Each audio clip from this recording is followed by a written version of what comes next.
BNR gold and diamonds తరుగు తక్కువ బంగారం ఎక్కువ. ఇప్పుడు మన వైజాగ్ లో జూలై 24న గ్రాండ్ ఓపెనింగ్.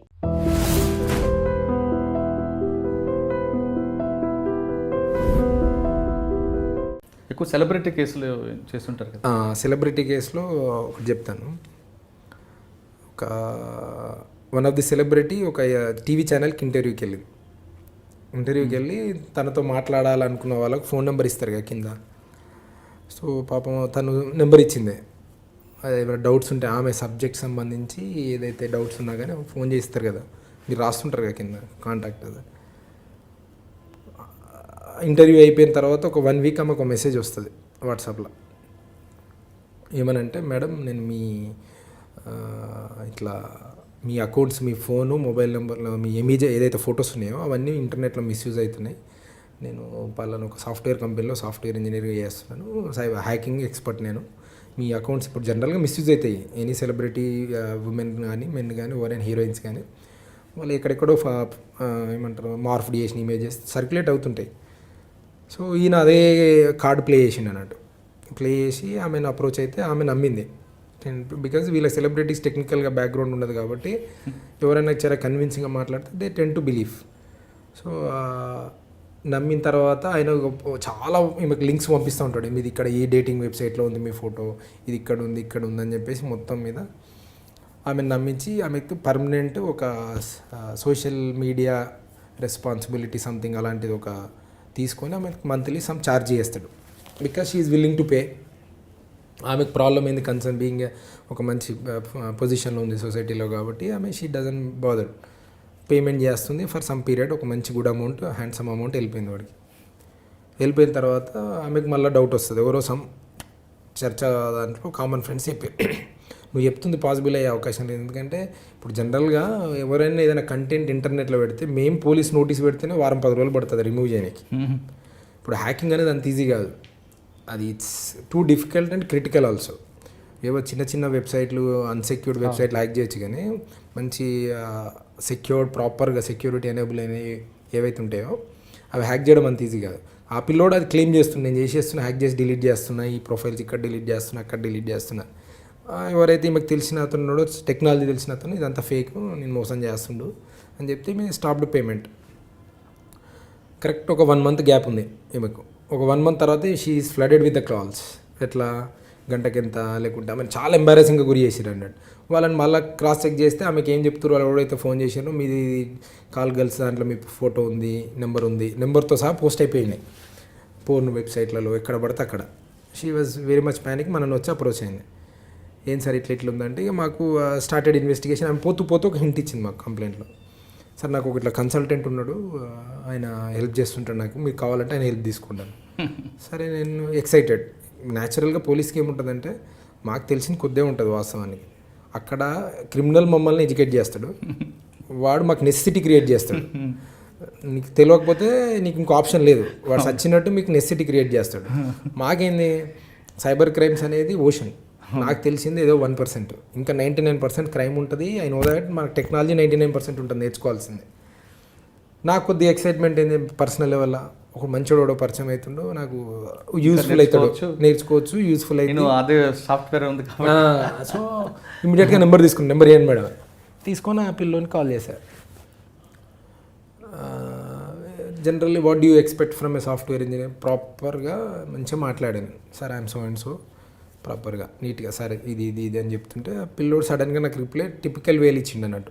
అనివేన ఆన్సర్ ఒకటి, అంటే ఒక MTA అంటారు కదా, మదర్ టంగ్ ఇన్ఫ్లుయెన్స్లో ఆల్మోస్ట్ ఒక లాంగ్వేజ్లో, తెలుగు లాంగ్వేజ్లో ఆన్సర్. నేను ఇంత ఇంగ్లీష్ చెప్పి ఇంట్రడక్షన్ ఇచ్చిన తర్వాత యూ ఎక్స్పెక్ట్ ప్రాపర్ ఒక ఆన్సర్. అది కాకుండా ఒక టిపికల్గా ఆన్సర్ వచ్చింది. పోలీస్ ఆఫీసర్ చెప్పకుండా చెప్పాను సో అండ్ సో అని తర్వాత కూడా చెప్పి అంటే అబ్జెక్షనబుల్గా చెప్పలే. ఎలా అంటే, సార్ అలా పెడతాను సార్, అలా పెడితే ఇలా మెసేజ్ డిలీట్ చేసేస్తారు సార్ అన్నాడు. నేను షాక్ అయినా, ఇదేంది ఇట్లా మాట్లాడాను. మళ్ళీ still I was so confused. ఎందుకంటే ఒక్కోసారి కొంతమంది టెక్నాలజీ తెలిసి ఉండొచ్చు, లాంగ్వేజ్ రాకపోవచ్చు. I was sceptical. చలో I kept as an option. తర్వాత ఇన్వెస్టిగేషన్ చేస్తున్నాం. ఆమెకు సంబంధించిన ప్రొఫైల్స్ ఇక్కడ హండ్రెడ్స్ ఆఫ్ ప్రొఫైల్స్ డిలీషన్స్ ఆ ప్రాసెస్ నడుస్తుంది. మీన్ టైం మేము మళ్ళీ కమ్యూనికేట్ చేస్తున్నాం మీతో, మీ ఇక్కడ ఉన్నాయి అక్కడ ఉన్నాయి అని మాకు డౌట్ వచ్చింది. ఆయన ఫోన్ మీద మేము ట్రాక్ మామూలుగా పెట్టినాం. మాకు కన్ఫర్మ్ అయింది, ఆల్మోస్ట్ రిలేటివ్లీ కన్ఫర్మ్ అయింది. వీడియో చేస్తుండే. అక్కడికి వెళ్ళాం, వైజాగ్కి వెళ్ళిన తర్వాత వాడిని ఒకటి పట్టుకున్నా. నాకు మళ్ళీ డౌట్, పట్టుకుంది నేను కరెక్ట్ ఉన్నా కాదా అని. ఎందుకు ఆ డౌట్ వచ్చిందంటే, వాడు పెంట్ హౌస్లో ఉంటాడు, 10th pass candidate, inter fail candidate, video చేస్తుండా, నేను వెనకాల కూడా బీటెక్ కూడా ఉండి చేయిస్తుండా అని మళ్ళీ డౌట్. అంటే మీకు దొరికినవాడు మళ్ళా అంటే 10th పాసే, 10th పాస్ వాడికి 10th పాస్ ఇంత చేసి లాస్ట్కి వస్తే మళ్ళీ ఎండప్ ఇన్ రాంగ్ వేన్ అయింది. వీడు కొన్ని సందర్భాల్లో చెప్పరు, వాని వెనకాల కూడా ఉన్నా కానీ చెప్పరు, భయపడతారు, వాడికి భయపడవు, లేకుంటే కొన్ని రీజన్స్ వల్ల వాళ్ళు అక్కడికి క్లోజ్ చేసేస్తారు అది క్రైమ్. ఒక 1/2 అవర్ పట్టింది నాకు. ఒక 1/2 అవర్ నీట్గా మంచిగా ఇట్లా అమ్మ అని మాట్లాడిన తర్వాత క్లారిటీ ఏంటంటే, 1/2 అవర్లో వాడు నాకు నాలెడ్జ్ షేర్ చేసిండు. వాడి నాలెడ్జ్ నాకు షేర్ అయిన తర్వాత అప్పుడు స్టన్ అయినా అన్నట్టు. అచ్చా, వాడు చేసిన టోటల్ క్రైమ్ ఎంత నీట్ క్రైమ్ అంటే, పోలీసుకి దొరకొద్దని separate applications, police investigation, cell ఫోన్లు, మొబైల్ అని కామన్ మ్యాన్కి అందరికీ తెలుసు. కానీ ఇంటర్నెట్ మీద కూడా పోలీసు వాళ్ళు ఎట్లా పనిచేస్తారనేది ఎంతమంది తెలుసు? చాలా తక్కువ మంది తెలుసు. Very rare. అందులో వాడకూడా very rare to know that police internet లెవెల్లో ఎలా పనిచేస్తారని ఎవరికి తెలియదు. ఆల్మోస్ట్ సైబర్ క్రైమ్స్ కొద్ది నాలెడ్జ్ ఉన్నాడు తప్ప. అలాంటిది వాడికి అది తెలుసు. తెలిసి ఏం చేస్తే ఏ అప్లికేషన్లు వాడితే నేను పోలీసు వాళ్ళు నన్ను పట్టుకోరని ఆ ఫోన్లు వాడుతున్నాడు. Proper cyber criminal. నేను వాడిని కోపడం కన్నా నా వాజ్ కంటిన్యూయింగ్, మామూలుగా ఇంటర్వ్యూయింగ్ నడుస్తూనే ఉంది అతన్ని. ఇది ఎలా నేర్చుకున్నావు అంటే, అన్నిటికీ ఒకటే ఆన్సర్. అసలు నీకు ఇలా చేయాలని ఐడియాలో వచ్చింది, అసలు ఈ అప్లికేషన్లు వాడాలని నీకు ఎవరు చెప్పారు, ఇది ఇన్స్టాల్ చేయాలని ఎవరు చెప్పారు, అన్ని ప్రాపర్గా 10 క్వశ్చన్ అడిగితే 10కి common answer YouTube. Everything is YouTube connected. ఇది ఎలా చేసుకుంటే go to YouTube sir, YouTube. అంటే టెక్నాలజీ 2 రకాలుగా మనకు ఉందన్నట్టు. Either you will learn or glorify yourself, or you will ruin. 2 ఆప్షన్లు. Choice is your, mindset is yours. నీ mens rea అంటారు, నీ మైండ్ సెట్ ఏది ఉంటే అదే నీకు అవుట్పుట్ ఇస్తుంది. అలా ఆయన తీసుకొని వచ్చిన తర్వాత మా షాక్ ఏంది, ఆయన ఫోను అదంతా కన్ఫెషన్ అదంతా చూస్తుంటే, ఒక 500 మంది అమ్మాయిలను ఇదే పనిలో ఉన్నాడు. డబ్బులు వసూలు చేయడం, లేదు అంటే వాళ్ళని ట్రాప్ చేయడం, లేదంటే విసిగించడం, హెరాస్ చేయడం, అంటే ఇక టు ది కోర్ క్రిమినల్ అన్నట్టు. ఓన్లీ అన్ ఈ హ్యూమనైజింగ్ కాన్సెప్ట్లో ఉన్నాడు. ఇక 10th క్లాస్ క్యాండిడేట్. అతనికి వైఫై కూడా ఎవరు ఇచ్చారంటే చూడండి ఎట్లా డే టు డేలో క్రైమ్ ఎట్లా కనెక్ట్ అయి ఉంటుందంటే, ఇంటర్నెట్ ఎక్కడ నుండి వాడతాడంటే, పక్కింటికి రోజుకు పని చేస్తాడు, వాళ్ళ కూరగాయలు తెచ్చియడం నుండి వాళ్ళకి హానెస్ట్గా పని చేస్తాడు. ఓనర్ వాళ్ళ బిల్డింగ్ ఎవరితో ఉంది. సో బై డిఫాల్ట్గా 1 మంత్ ఒకటి రోజు పని చేసి మీ ఇంటికాడ ఉంటే వైఫై పాస్వర్డ్ అడిగితే ఇస్తామయ్యమా? క్లోజ్. ఇప్పుడు ప్రాబ్లం ఎవరికి? వైఫై ఇచ్చేవాడు. ఎగ్జాక్ట్లీ. అంటే బంగారం అడిగితే ఇయ్యం, బండి తాళం అడిగితే ఇయ్యం, కానీ వైఫై మాత్రం ఇస్తాం. కానీ ప్రాబ్లం ఏంది, నువ్వు బంగారం పోతే మళ్ళీ తీసుకోవచ్చు, వైఫై పాస్వర్డ్ ఇస్తే వాడు ఏం చేస్తాడో కూడా మీకు తెలియదు. నువ్వు finally you will end up where అనేది మీకు కూడా క్లారిటీ ఉండదు. అంటే మేక్ షూర్ దట్ టెక్నాలజీ పాస్వర్డ్లు అనేది అంత క్రిటికల్, అంత ఇంపార్టెంట్ ఇక కమింగ్ జనరేషన్లో. It is for you, it is only మీరు తప్ప ఇంకోటికి తెలుసుకునే అవకాశం ఉండకూడదు. యూ నెవర్ నో ఎవడి మైండ్ సెట్లో ఏ పురుగు తిరుగుతుంది, ఎవడు ఏ క్రైమ్ చేస్తుంది. వైఫై పాస్వర్డ్ ఇస్తే అది ఎప్పటికైనా మనకే danger. You will be held responsible for it, right? అంటే అప్పుడు ఒకవేళ నేనే వైఫై ఎవరికి పాస్వర్డ్ ఇచ్చాను, వాడు క్రైమ్ చేశాడు అనుకో, మీకు కూడా రెస్పాన్సిబిలిటీ చేస్తారు కదా. అంటే నన్ను ఏ విధంగా చేస్తారండి? ఇప్పుడు end of the day A1 crime చేస్తాడు, A2 నేను ఉంటానా? ఉండొచ్చు. ఎలా పోలీస్కి ఎలా తెలుస్తుంది మీ ఇద్దరి మధ్య ఏ రిలేషన్షిప్ ఆ పాయింట్ ఆఫ్ టైంలో? ఇప్పుడు wifi password it is suppose to be as per law, it is should be with you. మీరు షేర్ చేశారంటే మీ ఇద్దరి మధ్యలో ఏ రిలేషన్షిప్ ఉందో మాకెలా తెలుస్తుంది?